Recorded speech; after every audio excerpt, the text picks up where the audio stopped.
Deuxième partie du bocal local, le 9 et 11 juin prochain, première édition de Mamers en scène. Rencontre théâtrale, ce sera au théâtre municipal de Mamers. On va en parler d'ici quelques instants avec vous, Séverine, et puis Thibaut. Bonsoir. Bonsoir. Thibaut et Séverine, évidemment. Séverine Lesage, Thibaut Guillauchet, vous êtes respectivement comédien et metteur en scène et membre de l'association de Mamers en scène pour ces rencontres théâtrales. Et le 16 juin prochain, le virage de Mulsanne reprend du service. On en parle avec vous, Claude Ouvrard et Michael Meunier. Merci à vous d'être venus. Claude, vous nous présentez rapidement, on refait un petit peu, on va dire l'historique, mais une présentation de nouveau du virage de Mulsanne. Oui, bonjour à tous, merci pour l'invitation. Donc l'association Virage de Mulsanne, c'est la 6e édition de notre animation dans le virage de Mulsanne. C'est une exposition de voitures de collection, de voitures de prestige, ouverte à tous, à partir du moment où on est collectionneur et qu'on a une voiture. Donc c'est une animation qui se veut conviviale, festive et surtout qui est gratuite. Oui. Et donc chaque année, nous essayons de faire venir un maximum de voitures. L'année dernière, c'était 500 véhicules et donc on espère cette année battre ce record. L'idée, c'est de pouvoir proposer tous ceux qui viennent donc au Mans pendant la période des 24 heures, de pouvoir bénéficier d'une animation pour avoir un programme le plus important possible pendant la semaine des 24 heures. C'est de faire vivre Mulsanne, c'est de faire vivre le virage de Mulsanne qui est donc situé sur le célèbre circuit. Ouais, mythique, mythique. Et ce qui est mythique pour tous les propriétaires de voitures, c'est qu'ils peuvent exposer leurs voitures sur le circuit, là où les voitures sont passées la veille pour donc les essais et où elles passeront le lendemain. Donc on est les seuls à le faire et c'est vrai que c'est très important de pouvoir proposer cela à tous ceux qui répondent à notre invitation. Alors ces voitures de prestige, elles ont un certain coût, Claude. On pourrait se dire qu'on n'a pas envie forcément qu'on les touche, que voilà. Finalement, on se rend compte que ces propriétaires ont aussi envie, pas simplement d'exposer, on va dire, la richesse de la voiture, mais plutôt de parler de l'histoire des voitures, du côté prestigieux que ça représente, surtout ici au Mans. C'est cette volonté-là qu'ils ont, les propriétaires? Alors, les propriétaires ont effectivement cette volonté de communiquer sur leur passion. Et leur passion, ça peut être, comme vous le disiez, d'avoir simplement une voiture de collection, une voiture qui va avoir de l'histoire et qui va avoir une anecdote.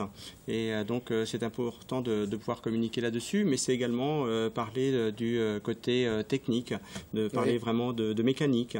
Donc, c'est pouvoir vraiment partager une passion très librement et puis surtout de pouvoir rencontrer des personnes qui vont avoir les mêmes passions.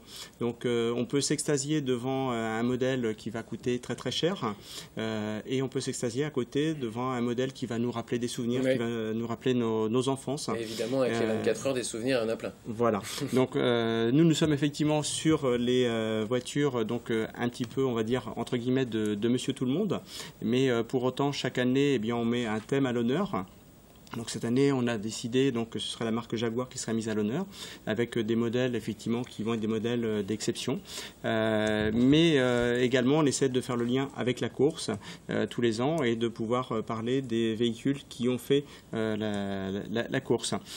Pourquoi Jaguar cette année? C'est parce qu'en 1957, il y a une Jaguar Type D qui a gagné les 24 heures et nous allons avoir la chance, grâce à un propriétaire anglais, de pouvoir non pas avoir le modèle qui a gagné, mais une réplique à l'identique du modèle de 1957 qui a gagné la course qui sera présentée sur notre animation. Alors c'est une course internationale, il y a notamment beaucoup d'Anglais qui viennent aux 24 heures du Mans. Je me posais la question de savoir si les Sartois, parfois on dit que les cordonniers sont les plus mal chaussés, on sait il y a des Sartois qui sont peut-être jamais allés d'ailleurs aux 24 heures du Mans. Ils viennent découvrir aussi ces Sartois, ces voitures de prestige.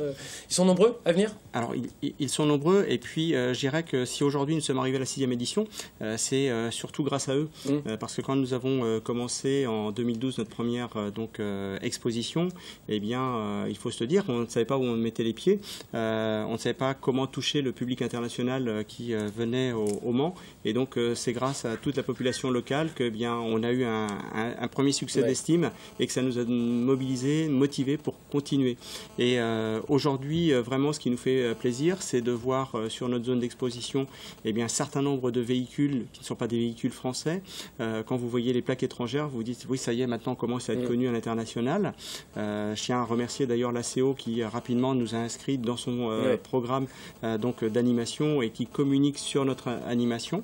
Et donc du coup, on voit venir également les touristes, on voit venir également les spectateurs qui viennent, qui sont dans les campings. Et c'est très intéressant de déambuler, de se promener sur nos zones d'exposition et d'entendre donc différentes langues parlées et de se dire bah oui, c'est connu quand même à l'étranger. Ouais, parce que c'est pas forcément évident hein, de réussir à vivre pour une association comme la vôtre dans le grand événement des 24 heures du Mans. C'est qu'il y a déjà la parade des pilotes, il y a la course, il y a la journée test, il y a tout ça. C'est pas forcément simple. Là aussi, il y a des pilotes, il y a aussi des dédicaces qui vont pouvoir être effectuées. Il y a une animation musicale. Enfin bref, c'est quelque chose d'assez dense et en même temps relativement court puisque c'est sur une journée. Ça s'adresse pas forcément qu'aux passionnés, Claude, on est d'accord? On est d'accord, ça s'adresse vraiment à tous ceux qui ont envie de vivre l'ambiance 24 heures, de pouvoir participer à cette grande fête de l'automobile. Donc on va retrouver donc un certain nombre d'animations qui vont toujours avoir un intérêt pour nos différents visiteurs. Et donc que ce soit notre population locale, que ce soit donc les passionnés de voitures, il y aura toujours quelque chose à faire au virage de Mulsanne. Vous évoquiez donc la présence des pilotes. Nous étions ce week-end justement sur le circuit pour essayer de mobiliser les teams pour venir en séance dédicace, de mobiliser également donc les anciens pilotes pour qu'ils puissent venir parler de leur passion, raconter ce qu'ils ont pu vivre. Moi personnellement, je me souviendrai toujours de la première fois où j'ai rencontré Jean-Pierre Jossot. C'était à Rétromobile à Paris. Je lui ai dit virage de Mulsanne et tout de suite il est parti sur une anecdote, la fois où il avait raté le virage de Mulsanne avec sa voiture. Et là, c'est un grand moment de bonheur. Et c'est tous ces moments de bonheur qui font que, on vit des choses quand même assez exceptionnelles au virage de Mulsanne. Alors cette année, on essaie d'innover, on essaie donc de renforcer ce côté convivial. Un petit exemple, les gens qui vont venir, peut-être qu'ils rencontreront une hôtesse, qui vont se faire offrir un petit cadeau offert par l'association pour vraiment montrer que c'est pour le plaisir. Et puis surtout, on parlait dédicaces. Cette année, nous allons avoir la chance d'avoir donc les auteurs de l'album Rébellion Michel Vaillant qui vont venir pendant 1h30 au virage de Mulsanne pour rencontrer les passionnés et dédicacer. C'est une première pour nous et donc on en est très fiers. Et évidemment en BD aussi, avec très bonne BD d'ailleurs. Tout à fait. Quand on est sartois en tout cas, il y a plein d'anecdotes qu'on retrouve et puis évidemment les parties du circuit. Michael, vous faites partie évidemment de l'association aussi, plus sur un côté aussi commissaire. Commissaire de piste, pardon. C'est-à-dire qu'on va connaître un petit peu... il y a des commissaires d'ailleurs pour le virage de Mulsanne. C'est quoi un commissaire de piste, Michael? Alors le commissaire de piste, c'est les yeux et les mains de la direction de course pour les 24 heures. Et également sur les autres épreuves en dehors du circuit du Mans. Donc le commissaire de piste fait de la signalisation au pilote. Il est là en cas de problème, en cas d'incendie, en cas de coup dur. Donc sans les commissaires de piste, il n'y a pas d'épreuve auto. Et oui, évidemment. Et alors, le Mans forme beaucoup de commissaires de piste, notamment pour les courses aussi à l'étranger. Cela étant dit, c'est un moment aussi dans le virage de Mulsanne, Michael, où on peut essayer, entre guillemets, de recruter aussi de nouveaux commissaires de piste. C'est un moment privilégié pour ça, puisque le vendredi est une journée, on va dire, de calme pour nous, on peut dire ça comme ça. Donc nous, on est rentré par le biais d'une association de commissaires à Mulsanne. J'y suis resté puisque on a voulu que je prenne en charge la piste. C'était un plus pour l'association Virage de Mulsanne. J'ai pas mal de copains qui m'ont dit bah tiens, ça serait une bonne idée qu'on se montre là. Et puis donc on en profite pour parler de notre passion, se mettre au service de l'association de Mulsanne. C'est populaire, c'est convivial, c'est bon enfant. Nous on dit de nous qu'on est une grande famille, c'est le cas. Et puis ça permet également de mettre en avant notre passion et puis de recruter également sur place. Combien de commissaires aujourd'hui sur les 24 heures? Alors sur les 24 heures, si je ne dis pas de bêtises, c'est plus de 1000 commissaires certains. Je crois que ça a baissé un petit peu. Il me semble que les années précédentes, on tournait sur les 1500 commissaires sur le week-end des 24 heures. Donc quand je vous dis 1000, je ne dois pas être loin de la vérité, je n'ai pas encore les chiffres. Qu'est-ce qui vous a donné envie, vous, d'être commissaire de piste, Michael? D'abord la famille, puisque mon père était un passionné de 24 heures. Et puis on se dit qu'on peut peut-être passer de l'autre côté du grillage, il y a peut-être quelque chose à faire. Et puis étant du Loir-et-Cher au départ et étant venu sur la Sarthe pour travailler, J'ai fait des recherches, j'ai compris qu'il y avait des associations de commissaires, qu'il y avait des choses à faire. Je suis rentré dans la fonction de commissaire comme ça, en connaissant du monde, et puis après, on essaye de transmettre aux plus jeunes, et puis de toujours recruter. Puisqu'il faut savoir que l'âge des commissaires est plus sur, on va dire, la cinquantaine, voire la soixantaine, que sur 30-40 ans. On a beaucoup de mal à recruter chez les jeunes. Et vous arrivez à avoir la course un peu quand vous êtes commissaire ? Alors il faut savoir qu'on tourne en rotation sur les postes. Quand on dit qu'on fait les 24 heures, on n'est pas 48 heures en permanence au bord de la piste. Il y a des factions de 8 heures. En gros, on tourne 8 heures sur les 24 heures. Ça permet d'avoir une faction où on est en poste, une faction où on est de réserve en cas de coup dur, et une faction qu'on est de repos. Donc on va dire on alterne les séances de travail, je veux dire de travail, de réserve et de repos. Voilà, si vous êtes intéressé par la fonction de commissaire de piste, n'hésitez pas à venir le 16 juin à partir de 9h au virage de Mulsanne pour découvrir ces commissaires. Claude, clairement, c'était un plus d'avoir ces commissaires de piste avec vous ? Alors, c'est un plus parce qu'effectivement, Mickaël va pouvoir dire ce que l'on demande aux commissaires de piste. J'évoquais tout à l'heure le fait qu'on était déjà sur la piste, ce qui est quand même exceptionnel pour nous. Mais pour les exposants, être accueillis par les commissaires de piste, je pense que c'est sympa. Qu'est-ce que tu en penses ? Oui, il ne faut pas la fine bouche quand on les laisse partir au coup de drapeau. C'est quelque chose, c'est quelque chose qu'on fait avec plaisir. C'est la petite touche d'humour et ils sont toujours contents quand ils partent sous les drapeaux. Voilà. Entre autres. Par contre, ils n'ont pas le droit de rouler trop vite sur la piste. Non, voilà. Faire attention. On n'est pas en course. Le 16 juin, virage 2005. Il y a un site internet si vous souhaitez aller découvrir les différents programmes. Ça se passe toute la journée jusqu'à 22h30. Une partie en piste et une partie côté parvis de la mairie de Mulsanne. Merci. Ce que l'on peut préciser sur le site internet, c'est qu'également, cette année, c'est une nouveauté. On peut s'inscrire en ligne pour exposer sa voiture. Donc là aussi, c'est très important. Vous avez envie de venir nous voir, et bien allez sur notre site et inscrivez-vous. Et merci. Ça marche. Merci beaucoup Claude et Mickaël d'être venus avec nous. On va parler de théâtre. Maintenant, vous restez sur ce plateau. Première édition du 9 au 11 juin prochain au théâtre municipal de Mamers. De Mamers en scène, rencontre théâtrale avec vous, Séverine Lesage, metteur en scène, et Thibaut Guillochet, comédien. La volonté de créer un festival de théâtre dans le Saunois, dans le Perche. Pourquoi ? Pourquoi, oui. Pourquoi il faut préciser qu'il y a quand même une offre culturelle du côté de Mamers, et notamment dans le théâtre, assez importante. Oui, il y a énormément de compagnies en Sarthe en règle générale, mais en particulier voilà. ici. Donc nous, on avait envie, on est passionné de théâtre, soit amateur ou professionnel, toute l'équipe. Et puis on avait surtout envie de redonner vie au théâtre à l'italienne, que l'on a sur Mamers. Qui est un peu mis en marge avec Sogona, c'est ça ? Mis en marge, c'est-à-dire que c'est pas les mêmes spectacles qui peuvent être accueillis. Et effectivement, depuis que le Sogona a été construit, il est peut-être moins utilisé, ou en tout cas pas comme nous, on aimerait le remettre... ses lettres de noblesse. Ouais, le remettre à l'honneur. Avec du théâtre, on va découvrir quoi ? Théâtre classique, théâtre amateur, théâtre professionnel Cette année, la programmation sera résolument comédie. D'accord. Voilà, ce qu'on voulait, c'est déjà faire venir les gens dans le théâtre, leur faire découvrir s'ils ne le connaissent pas, leur faire redécouvrir s'ils le connaissaient déjà. Donc on est sur de la comédie, on est sûr de plaire au plus grand nombre, c'est le but. C'est aussi un lieu de convivialité, puisque au-delà du théâtre, dans la salle des fêtes, il y aura un atelier qui sera donné le samedi. Les repas seront pris en commun avec les troupes et les spectateurs qui le souhaiteront. Donc on peut vivre au théâtre pendant pratiquement 72 heures. Il y a quand même un lien assez charnel, j'ai envie de dire, avec le lieu qui est ce théâtre. Vous avez dit faire découvrir le théâtre ou faire redécouvrir le lieu. C'est quoi pour vous un théâtre ? Peut-être pas forcément que celui-là, mais un théâtre, Séverine ? Pourquoi autant d'attachement à ce lieu culturel ? Déjà, il est culturel et historique. Voilà. Ce sont des planches, des vrais, c'est pas neuf, ça a une histoire, ça a un passé. Voilà, il y a plein de gens qui sont passés là.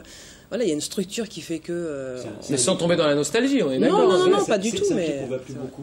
Quand on est dans les coulisses, on a l'impression de se retrouver dans l'opéra au 19e siècle.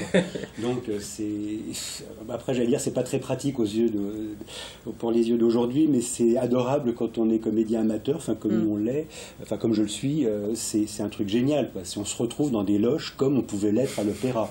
Donc, c'est circulaire, c'est pas pratique, il y a des petits escaliers. on se bute les uns dans les autres, ça donne envie de faire la fête, ça donne envie aussi d'être très concentré, parce que quand on arrive sur scène, le public nous domine, hein, oui. C'est le propre du théâtre à l'italienne, c'est quasiment à la verticale, c'est un pur régal, quoi. Donc on aura les 3 coups avant de... les 3 coups, je sais pas, on verra. Pas sûr, mais... ce sera en fonction des choix des troupes. Aujourd'hui, j'allais dire, nous, quand on joue, les 3 coups, non, pas vraiment. C'est un petit peu perdu. Qu'est-ce qui vous a donné envie de faire du théâtre, vous, en amateur, vous venez de le dire, Thibaut?